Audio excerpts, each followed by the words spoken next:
বিএনপির কেন্দ্রীয় নেতা ব্যারিস্টার রুমিন ফারহানা বলেছেন, সেনাবাহিনীকে যেভাবে সামাজিক যোগাযোগ মাধ্যমে আক্রমণ করা হয়েছে তা দেশের ইতিহাসে নজিরবিহীন। একটি টেলিভিশন টকশোতে তিনি বলেন, দেশের বাইরে থেকে কিছু গোষ্ঠী পরিকল্পিতভাবে সেনাবাহিনী ও সেনাপ্রধানকে দোষারোপ করছে। রুমিন জানান, 2024 সালের অগাস্টে মানুষ সেনাবাহিনীর হস্তক্ষেপ চাইলেও সেনাপ্রধান তা করেননি, বরং পেশাদারিত্ব বজায় রেখেছেন। তিনি বলেন, সেনাপ্রধান জেনারেল ওয়াকার উজ্জামান যদি চাইতেন সামরিক শাসন আনতে পারতেন, কিন্তু করেননি। গণ অভ্যুত্থান ব্যর্থ হলে তার কোর্ট মার্শাল হতো।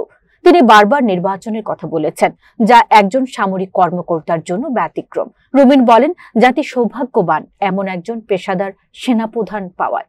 Mushfiq Alam, news desk, Jagorani TV.